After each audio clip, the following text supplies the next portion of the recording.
Hey guys, आप सभी लोगों का स्वागत है क्यूरेटिव योगा का एक नए फ्रेश और कमाल एपिसोड में। नमस्कार दोस्तों, मैं हूं अंतरीप और आप देख रहे हैं क्यूरेटिव योगा। तो चलिए नया कोच देखते हैं, नया कोच सीखते हैं। दोस्तों, आज की इस वीडियो में हम डिस्कस करने वाले हैं यूजीसी नेट 2024 के लिए। जैसे कि आप लोगों को पता है कि हर डे हमारे जो टेलीग्राम चैनल है वहाँ पर हम हर डे क्विज सेशन करते हैं। तो उसी क्विज सेशन का जो आज का क्वेश्चन है, उस आज के जो 10 क्वेश्चन है, उस 10 क्वेश्चन को आज हम इस वीडियो में डिस्कस करने वाले हैं अबाउट पतंजलि योग दर्शन। तो आज के जो 10 क्वेश्चन बनने वाले हैं इस वीडियो में वो पतंजलि योग दर्शन से हैं और काफ़ी इंपॉर्टेंट क्वेश्चन इनको माने गए हैं इस बार यूजीसी नेट 2024 के लिए। तो चलिए जल्दी से आगे बढ़ते हैं इस वीडियो में और देखते हैं कि क्या क्या नया क्वेश्चन आया है हमारे लिए।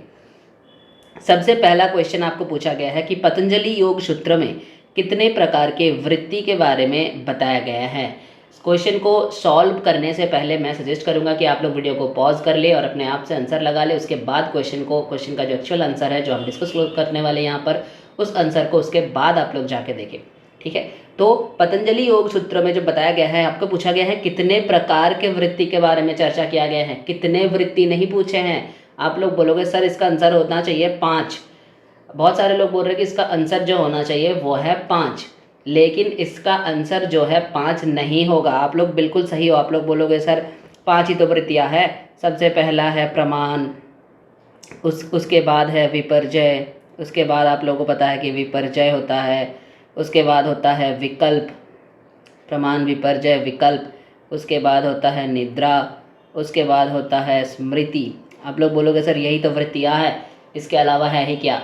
नहीं, ये 5 वृत्तियाँ तो है। ये आपको पूछा ही नहीं है कि कितने वृत्ति के बारे में बताया गया। आपको पूछा गया है कितने टाइप के वृत्ति, यानी उसके पहले एक श्लोक आता है वृत्तयो पंचतस्य क्लिष्टा क्लिष्टा 1/5, श्लोक नंबर 1/5, जहाँ पर ऐसा क्लियरली बताया गया है कि वृत्तयो पंचतस्य क्लिष्टा क्लिष्टा, यानी ये 5 वृत्तियाँ कैसे होती है। एक ये 5 वृत्तियाँ या तो हो सकती है क्लिष्ट, या तो ये 5 वृत्तियाँ क्लिष्ट होते हैं, या तो ये 5 वृत्तियाँ जो है वो अक्लिष्ट होता है। और यही आपको पूछा गया है कि कितने प्रकार होते हैं वृत्तियाँ, कितने टाइप्स होते हैं। ये 5 वृत्ति होती है, इसका टाइप्स पूछे हैं कितने टाइप्स का होता है, ये सारे कितने प्रकार के होते हैं। तो ये 2 प्रकार के होते हैं जी। एक होता है क्लिष्ट, दूसरा होता है अक्लिष्ट, ठीक है। एक होता है क्लिष्ट, दूसरा होता है अक्लिष्ट। चलिए अब आगे बढ़ते हैं नेक्स्ट प्रश्न पर। नेक्स्ट प्रश्न कह रहा है कि चित्त भूमि की कौन सी अवस्था को योग अवस्था कहते हैं। चित्त भूमि जो है उसका 4 अवस्था होता है, हम सभी को पता है। क्या क्या वो 4 अवस्था क्या क्या होता है। वो 4 अवस्था जो होता है, सबसे पहला होता है क्षिप्त, उसके बाद होता है विक्षिप्त, फिर होता है मूढ़, फिर जो होता है एकाग्र, और जो होता है निरुद्ध। ये 5 अवस्था होता है। सबसे पहले होता है क्षिप्त अवस्था, उसके बाद विक्षिप्त, फिर मूढ़, फिर एकाग्र, फिर निरुद्ध। और ये जो लास्ट का जो होता है, सबसे पहला होता है ये 1 नंबर वाला है सिर्फ, ये होता है। उसके बाद होता है विक्षिप्त, ये होता है KSHPTA, विक्षिप्त, ये होता है 2 नंबर। उसके बाद होता है मूढ़, ये 3 नंबर है। उसके बाद होता है चौथे में आता है एकाग्र, ये चौथे नंबर है। और सबसे लास्ट में आता है निरुद्ध, ये 5वें नंबर है। तो ये जो 4th एंड 5th जो है, यानी एकाग्र और निरुद्ध, ये 5 जो है इसको कहते हैं योग अवस्था। एकाग्र और निरुद्ध इस अवस्था को कहते हैं योग अवस्था, ठीक है। यानी आपका आंसर जो है वो C नंबर आपका करेक्ट आंसर होना चाहिए। इसी के साथ 5 वृत्तियों के नाम याद रखना। 5 वृत्तियाँ होता क्या क्या है, उन 5 में से लास्ट के जो 2 वृत्ति है उसको कहते हैं एकाग्र और निरुद्ध, जिसको योग अवस्था कहा गया है, जिसको आपके योग अवस्था कहा गया है। यानी ये हो जाएगा आपका योग अवस्था, ठीक है। सबसे पहले होता है क्षिप्त, उसके बाद होता है VIKSHIPTA विक्षिप्त, उसके बाद होता है मूढ़, उसके बाद होता है एकाग्र, उसके बाद होता है निरुद्ध। ये जो होता है एकाग्र निरुद्ध, इसको कहते हैं योग अवस्था। इसे योग अवस्था कहा गया है। एकाग्र निरुद्ध जो होता है इसे योग अवस्था कहा गया है, ठीक है। अब चलते हैं आगे नेक्स्ट प्रश्न पर। नेक्स्ट प्रश्न क्या कह रहे हैं। नेक्स्ट प्रश्न कह रहे हैं कि अपार वैराग्य की भाग जो है उसको अनुक्रम में व्यवस्थित करें। अब आप बोलोगे सर इसका श्लोक कहाँ है। देखो अपार वैराग्य की जो श्लोक है वो है नहीं, अपार वैराग्य की ये जो श्लोक है ना केंद्रीय वशीकार वैराग्य ये जो है इसका यत्मान व्यतिरेक केंद्रीय वशीकार इसका जो है इसका श्लोक है नहीं, ठीक है, इसका श्लोक मेंशन नहीं है। ये जो है ये एलेबोरेशन में होता है, ये अगर आप ढूंढोगे तो ये जो है वो एलेबोरेशन में दिखते हैं, श्लोक में नहीं, ठीक है। तो इसका श्लोक अगर आप ढूंढोगे तो आपको मिलेंगे नहीं श्लोक, सीधी सीधी बात है कि श्लोक मिलेगा नहीं भाई, ठीक है। क्योंकि इसका जो श्लोक है 12 नंबर पे कहते हैं अव्यास वैराग्यभ्यम निरोध, उसके बाद कहते हैं यत् तत्रो स्थितो यत्नभ्यासः, उसके बाद जो कहा जाता है कि साधु दीर्घकालीन नैरंतर्य सत्कार सेवित दृढ़ भूमि ही, ठीक है। तो दृढ़ भूमि के बारे में बताया जाता है। उसके बाद कहते हैं दृष्टानुशविक विषय कृष्ण वशीकार संग वैराग्यम, ये कहा जाता है। लेकिन इसका जो श्लोक है ये जो यहाँ पर आपको पूछा गया है कि अपार वैराग्य जो होता है, जो अपर वैराग्य है वो 15 नंबर पे बताया जाता है, उसके बाद 16 नंबर पर ये 1/15 नंबर पे अपार वैराग्य के बारे में बात करते हैं।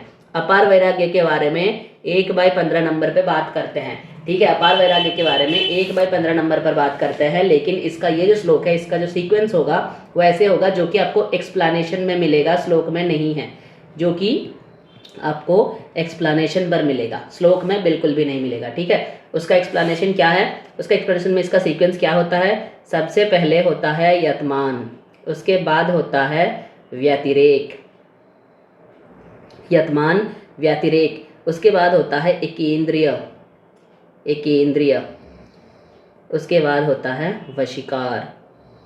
ये आपका श्लोक होना चाहिए, यानी यतमान किस पर है, ये आपका होना चाहिए 1 नंबर पे, यानी सी। अब देखो आप यहाँ पर व्यतिरेक कहाँ पर है, व्यतिरेक सर ए में है, लगा दो ए इसके बगल में। उसके बाद आता है केंद्रीय यानी बी में है, उसके बाद वशीकार डी में है, मतलब CABD, देखो CABD आपकी बी नंबर पर है। तो इसी के साथ आपका जो आंसर हो गया वो नंबर बी सही आंसर हो गया है, ठीक है। चलिए अब आगे बढ़ते हैं नेक्स्ट प्रश्न पर। कह रहे हैं कि साधन पंचक के अंतर्गत क्या नहीं आता है, इन चारों में क्या नहीं है। तो साधन पंचक के अंतर्गत नहीं पूछा गया है, नहीं। साधन पंचक के अंतर्गत जो होता है सबसे पहला होता है श्रद्धा, उसके बाद होता है वीर्य, श्रद्धा, वीर्य, स्मृति,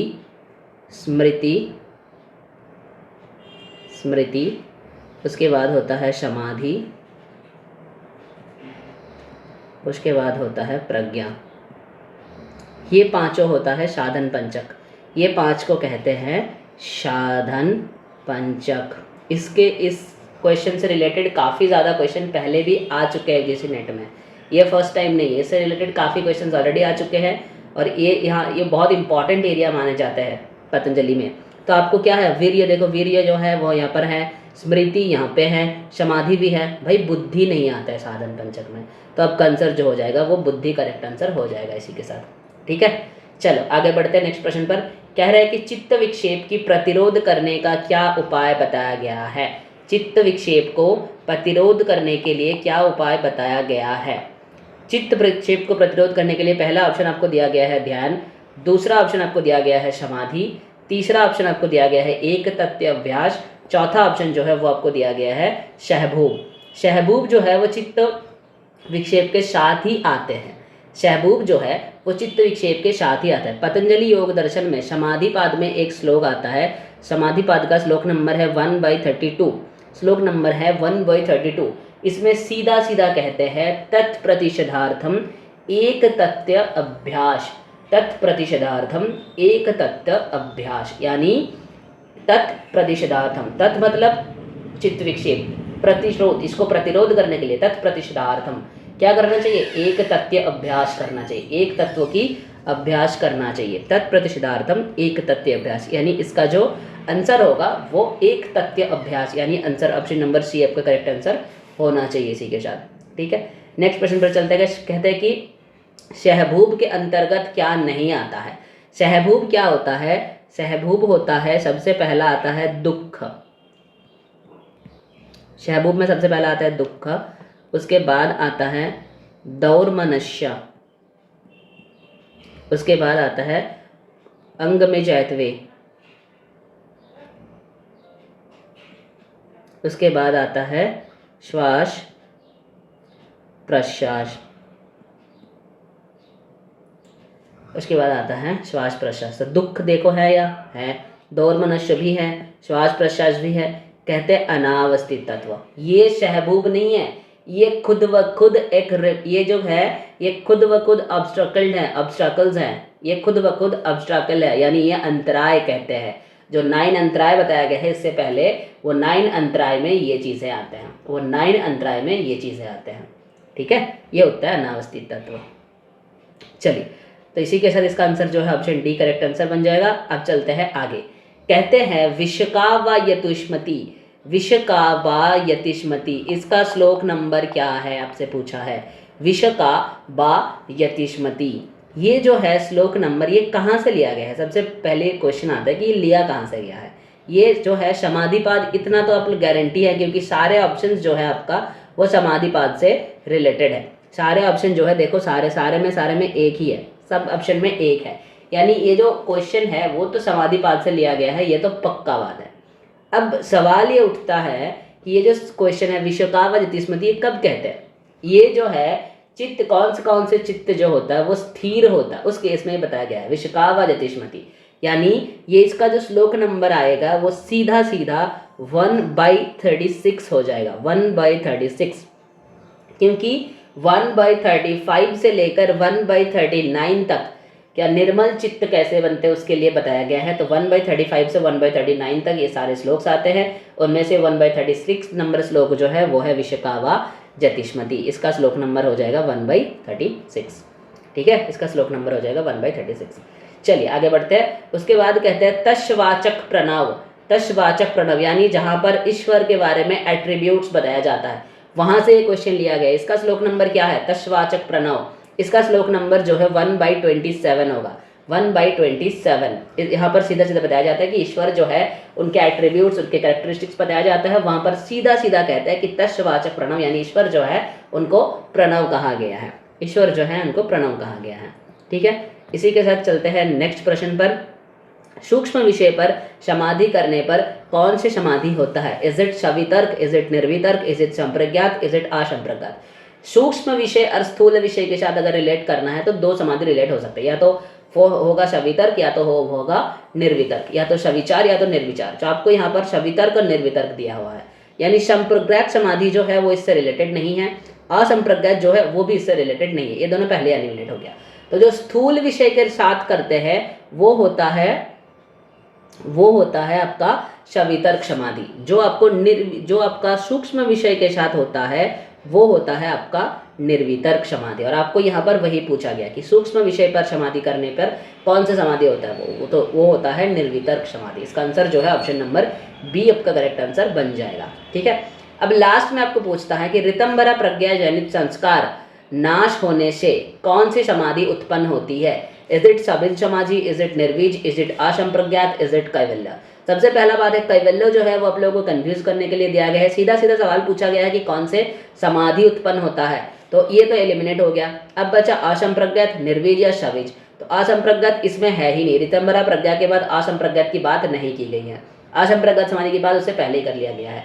तो कौन सा समाधि उत्पन्न होता है ऋतंभरा प्रज्ञा के बाद। ऋतंभरा प्रज्ञा के बाद जो समाधि उत्पन्न होता है वो होती है आपका निर्वीज समाधि, यानी ऋतंभरा प्रज्ञा जनित जो संस्कार होता है सिर्फ उसी संस्कार जब रहते हैं तभी तो उसको सवीज कहते हैं। वो संस्कार रह रहे हैं तभी तो उसको सवीज कह रहे हैं। और उसके बाद कह रहे हैं कि जब वो संस्कार भी नाश हो जाते, यानी ऋतंभरा प्रज्ञा जनित जो संस्कार हुआ है, अन्य सारे जो संस्कार थे वो उसको नाश कर देते हैं, लेकिन वो संस्कार खुद रह जाता है, तब भी वो सबीज कहलाते थे।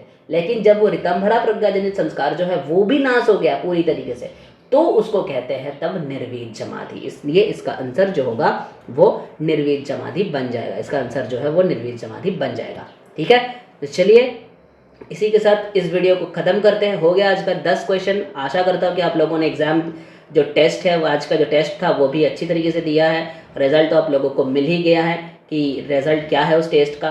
तो चलिए आज की जो वीडियो है उसको यहीं पर ख़त्म करते हैं इस वीडियो को। और पहले हमारे जो पिछले वीडियो है उसका जो हमारा टॉपर कैंडिडेट रहे पिछले वीडियो में, उसका फर्स्ट कैंडिडेट जो है रीता आए थे, जो कि पेपर 1 में वीडियो हुआ था। तो रीता को बहुत बहुत कंग्रेचुलेशंस। तो चलिए इसी तरीके से आप लोग भी पढ़ते रहिए ताकि मैं अगले वीडियो में फर्स्ट कैंडिडेट आप लोगों में से कोई किसी और का नाम उठकर आए हैं। तो रीता आपको बहुत बहुत कंग्रेचुलेशंस। और इस वीडियो को इसी के साथ ख़त्म करते हैं। मिलते हैं आप लोगों के साथ नेक्स्ट वीडियो में। Till then take care and keep doing yoga. Thank you.